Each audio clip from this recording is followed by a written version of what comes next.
right, traders, this is Blake Morrow. You were listening to the Morning Edge webinar. I know that's a quick break, but we really have to get through our analysis this morning and get through it. So let's take a look at the euro dollar really quick. And as you can see, we've had a very quiet night of trading, and the 38% retracement is obviously holding us up. And I guess we should take a step back really quick. Here's the euro and the apex of the, the kind of crappy, excuse my language, but kind of crappy triangle we've got going on right now. It's just a tight consolidation.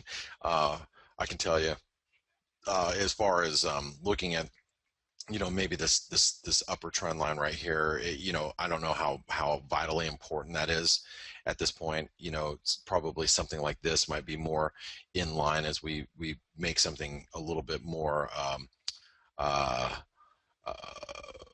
symmetrical in our consolidation, but it is a very tight consolidation, which I was hoping that today would break us out, but we would have to have a pretty strong showing with U.S. jobs today. I mean, we're going to have to hit all the numbers on every cylinder to get us to break out today, I would think. Okay, so just want to make sure I make that clear. That's why I may be short the euro dollar right now. I won't be short here in a few, in the next 45 minutes or so. But you can see we're knocking our head up against the 38% retracement. So that's good news, because right now we know where our resistance is. Now, if we do break, I'm going to make the assumption that we break. Okay, so just go with that for now.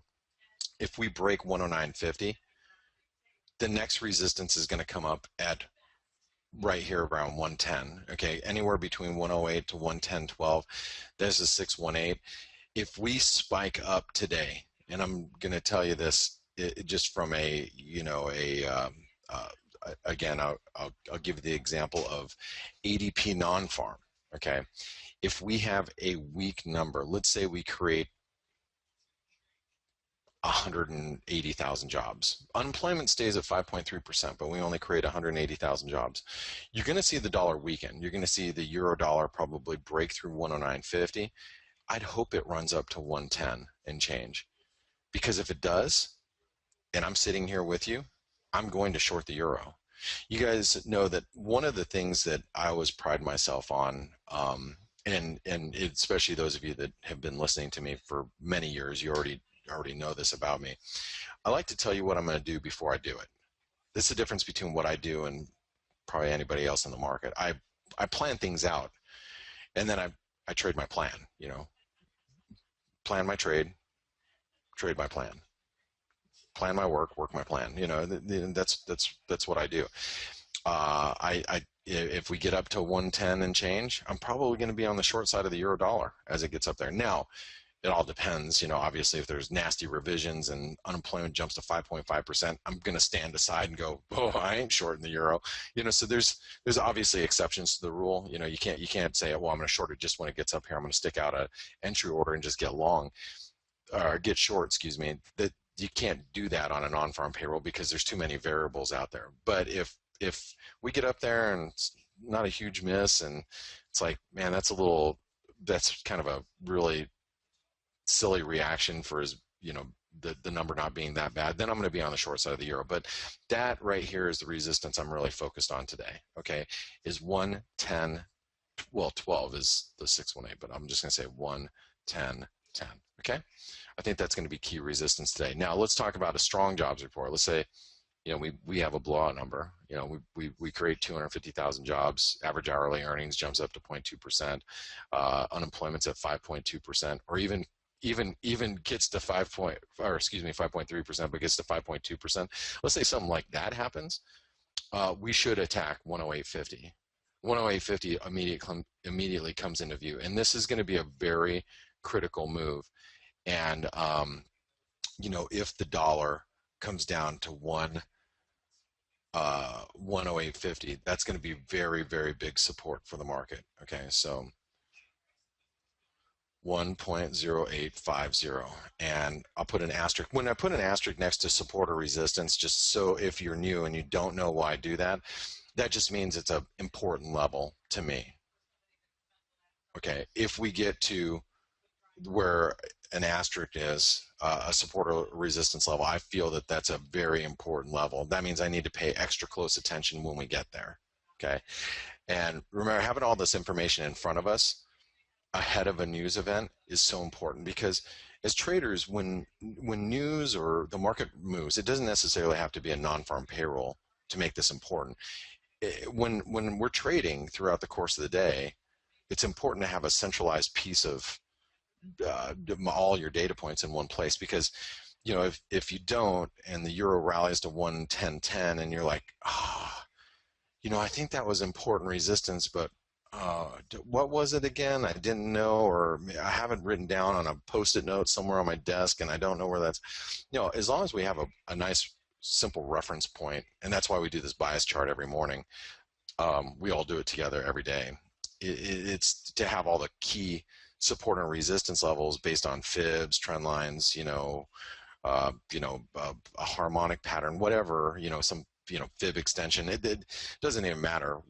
But we know that if we get to 110.10, we need to take a double take at the euro, and we get down to 108.50, we know it's an important support. We need to, focus our attention in there. That's why we have that information in front of us, so we can know exactly,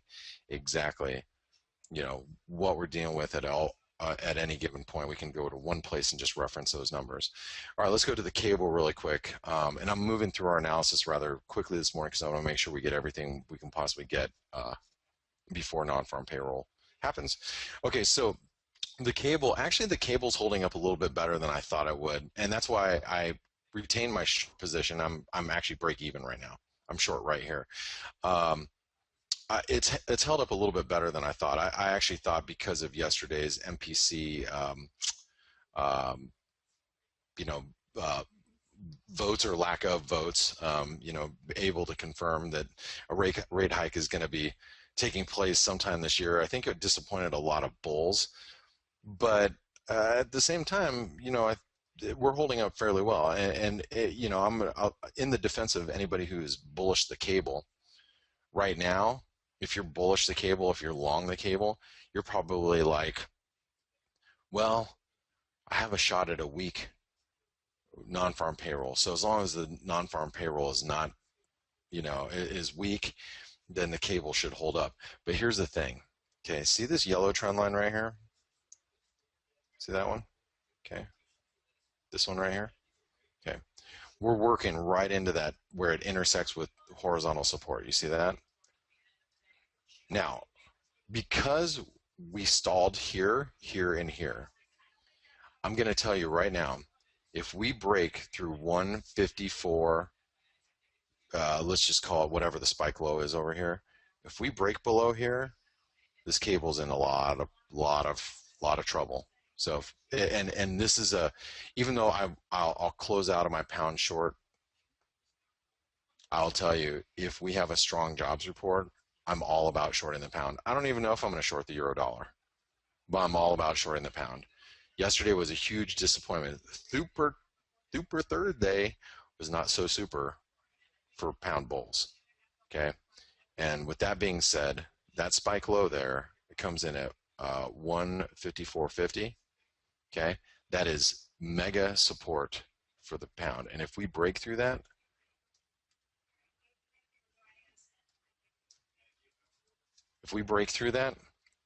I personally am looking at not only the pound dollar short, I'm looking at the pound Aussie, pound New Zealand, pound Canadian, pound, the euro pound I'm keeping long from yesterday. If you guys got long yesterday with me, I'm going to retain that position. But I'll tell you guys, if we break through that 154.50, I'm going to be pretty bearish on the cable almost everywhere, against everything. Like I said, yesterday was a huge disappointment for bulls, and I think a lot of bulls are just holding on tight right now, hoping for a weak non-farm payroll. And anyway, okay, now if for some reason we do have a weak number and the pound rallies to 156, I'm a seller up here. Unless it's a really bad number, I want to short the cable on rallies. Okay, we are in a range, but remember, yesterday was a disappointment for the pound bulls, and I'm very adamant about being on the short side of the cable. I, I'm I have the only short pound exposure I have, and I will have in non-farm payroll, is long the euro pound. But I'm telling you that I really would like to have short cable exposure going into next week somehow. Whether it's short the pound dollar, whether it's short the pound Aussie, whether it's, I want more cable short exposure. Okay. The dollar is the question is, will I be short here or will I be short here? I can't answer that question right now because I can't foresee what's going to happen, in 45 minutes. Unfortunately, I don't have that palm reading capability that some of you seem to believe that you possess, but I don't. So I'm, just looking to short the cable at some point. Let's go over to the yes, palm readers, all of you. Okay, here's the Swissy. So I'm long the dollar Swiss, obviously. The, Everybody should know this, and today it's extra important. If we have a strong jobs number, I am worried about the Swiss franc when we get up to 99 cents. 99 cents is the resistance. It's going to be key. I forget who, I think it was Daryl that brought this up yesterday, but I want to reiterate. You take the peak from 2001 to the spike high. Now this is just pre SNB, okay? Then post the Swiss National Bank dropping the floor. Then that's post Swiss National Bank dropping the floor. Then where we're at right now. Then that 786.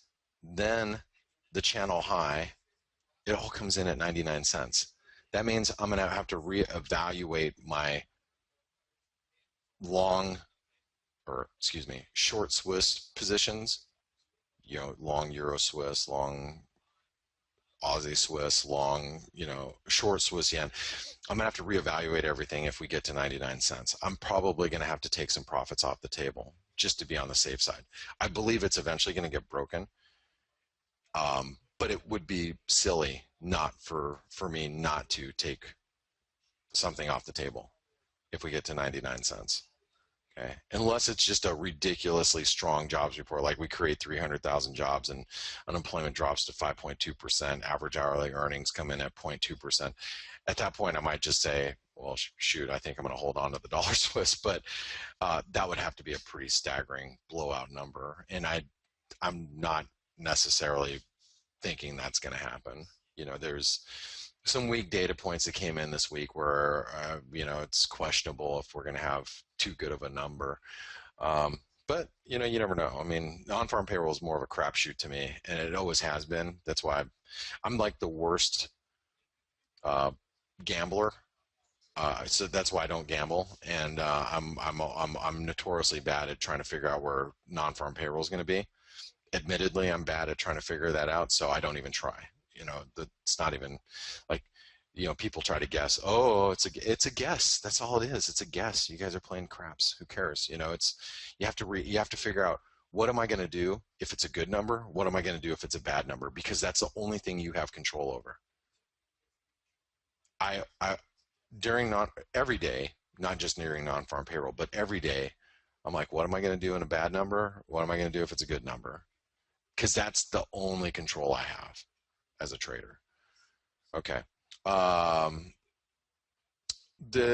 So yesterday we wrote down support at 97.60. I believe that's still strong support, actually, but I believe that stronger support, if we get a dip, you'd hear the Greek gods singing, oh,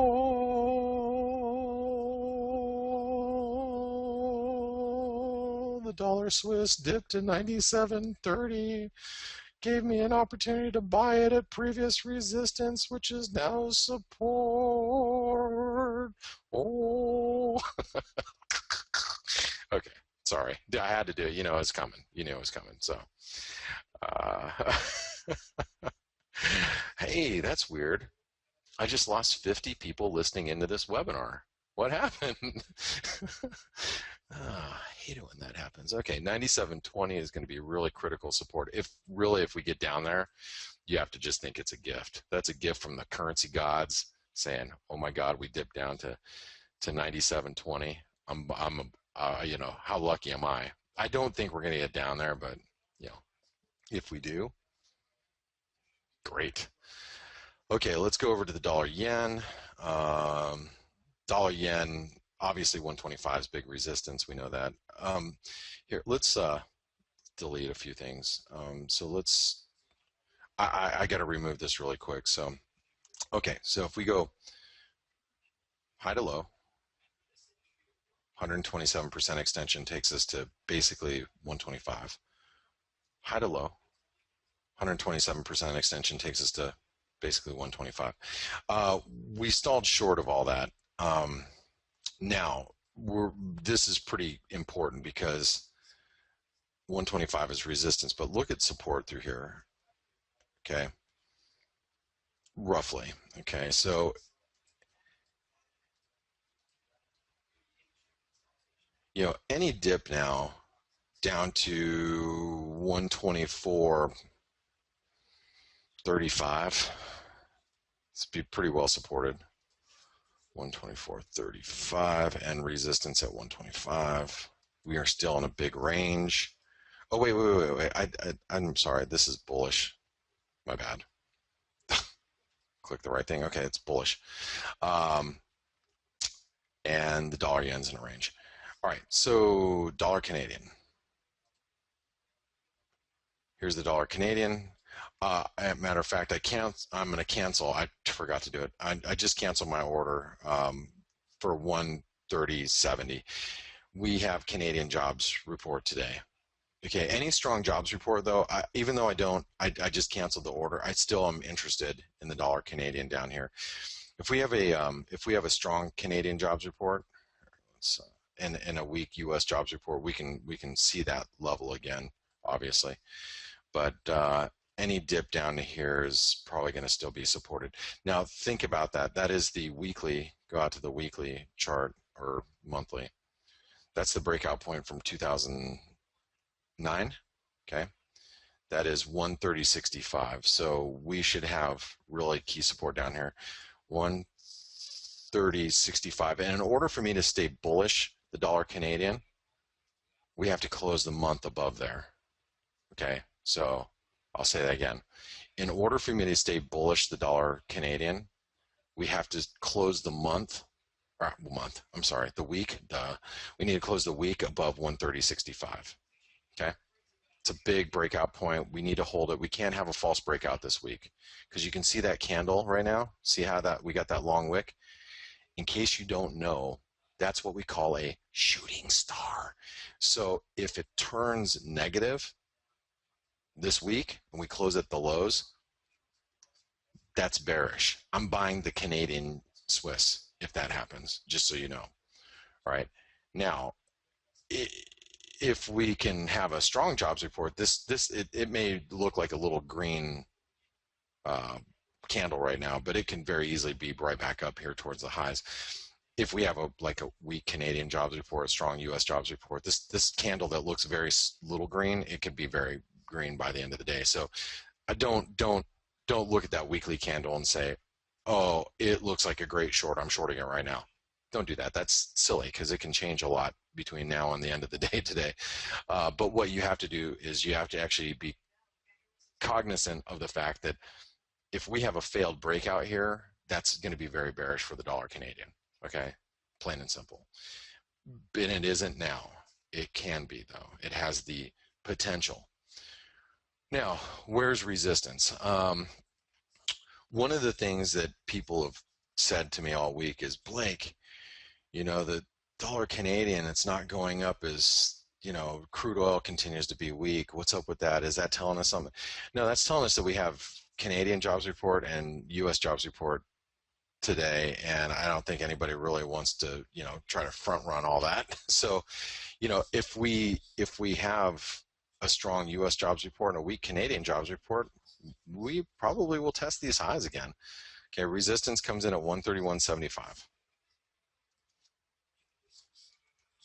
And I don't have any dollar Canadian exposure, just so you all know. Kiwi.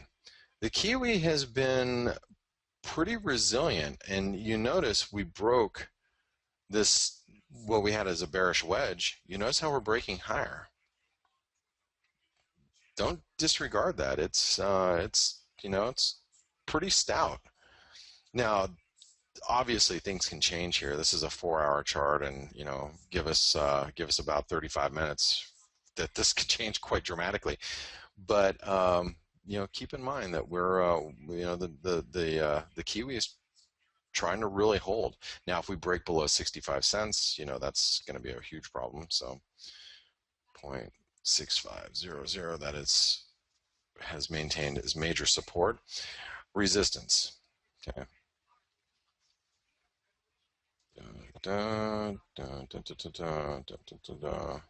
Since we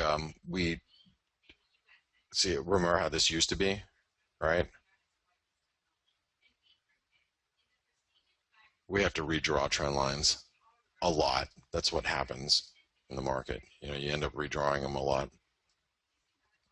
Okay, so any rally now up towards 66.10. It's probably going to offer us some pretty key resistance up here. 66. What is that spike high? 15. Excuse me. Sorry about that. It's the problem of getting up at sub 3 o'clock in the morning every day.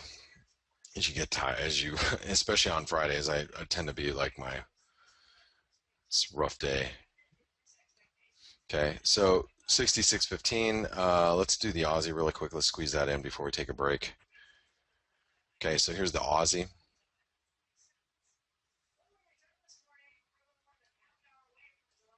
Downtrend line coming right into play at 74 cents. You guys know from yesterday, 74 cents is big resistance here.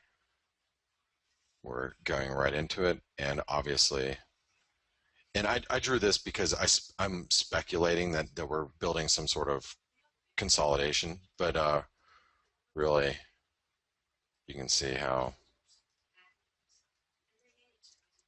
73.15 is support. Let's remove that. So 74, 73.15, very easy. So what I wrote down, this is support 73.15.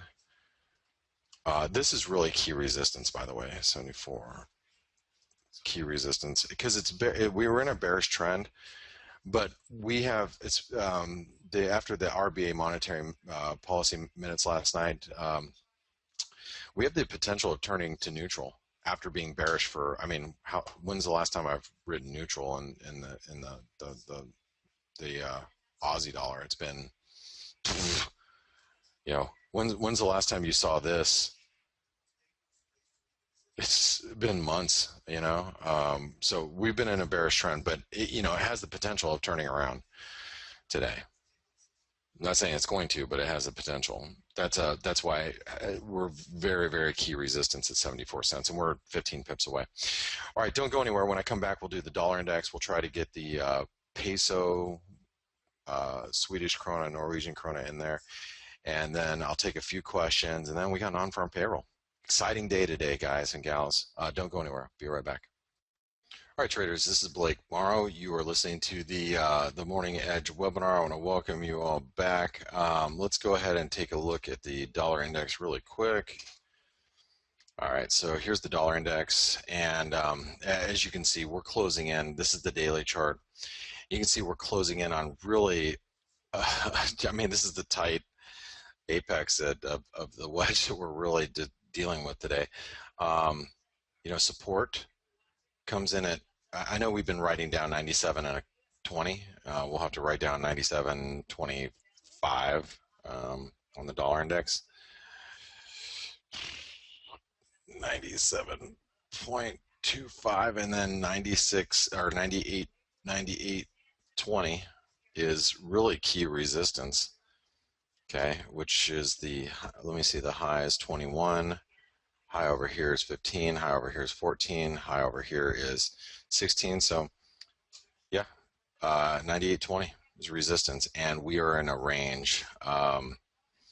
But this is when you're looking at the dollar. This is how if you're bearish the dollar, this is how dangerous being bearish the dollar is, because dangerous in a sense with meaning that if it breaks out, it's going to be a big breakout. Like and the risk is for a dollar bear at the moment, if we post a strong jobs report, like let's say we create 300,000 jobs and everything else is in line, we're breaking out.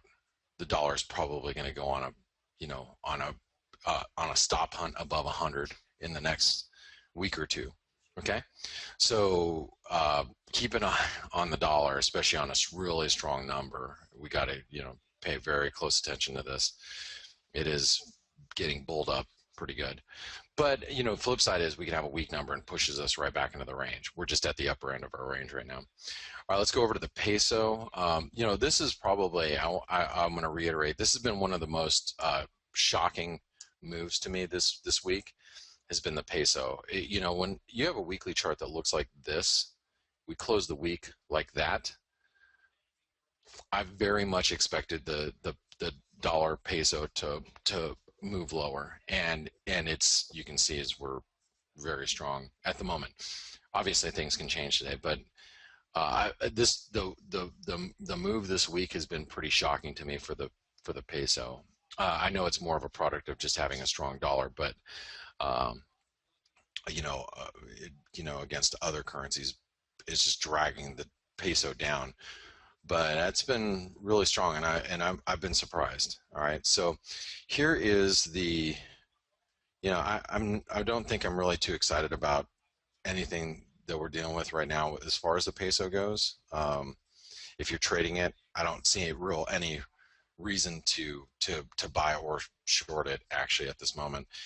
Obviously if you have a rally up here, you probably want to be a seller. If you have a pullback here, you'd probably want to be a buyer. But this is a daily chart, and if looking a little bit near term, here's a 4-hour. I really don't see any reason to be on, to be trading it, frankly, right now. There's no real reason. So I'm going to keep that off the bias chart.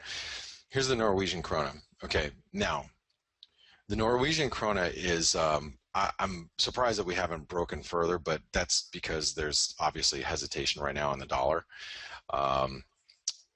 But the US dollar Norwegian krone is threatening a big breakout. Now, if you don't and haven't looked at the bigger charts, I mean, this is how bullish this thing looks right now. And this is dangerous.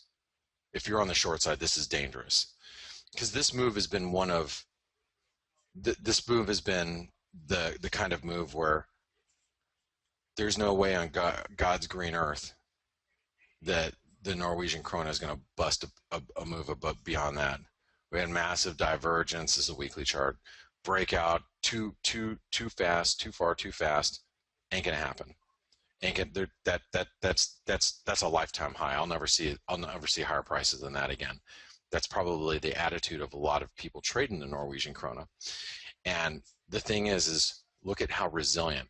Now, obviously, it's due to weak oil prices, and I still think that crude's got further to go. So the problem that you have here is we're threatening range highs or new trend highs, multi-year highs. If we break above like 840, it's gone. It's going to take off. Now, unfortunately, like today, looking at it right now, if you're trading the Norwegian krone, I mean, you got something that probably looks more like this, but I don't see any particular edge in trading this at the moment. But I can't trade it, but I'm just saying for those of you that do. So I'm going to keep that one off the bias chart for now. Swedish krona. Now, the Swedish krona,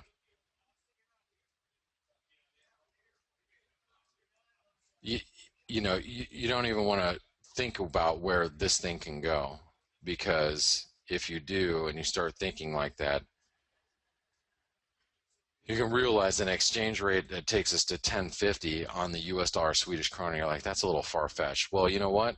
This move last year was probably a little far-fetched for a lot of people too.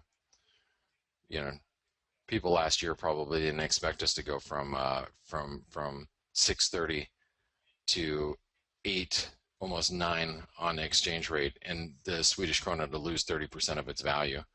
So to lose another 30%, you'd be like, whoa, you know.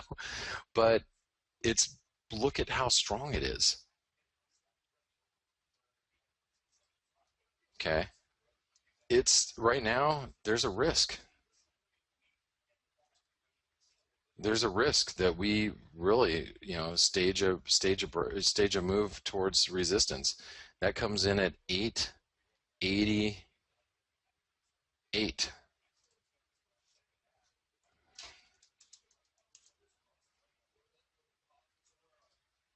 8.8800. It's actually a little higher than that. I think it's 8836, but 8850 actually. So it's huge resistance, but man, it's coming into play. Now, any weak, I mean, I don't think you're going to change the structure of this today. So any dip back down to the breakout point over the next couple of days down to 865 is probably going to be bought up. So if you get a dip down to 865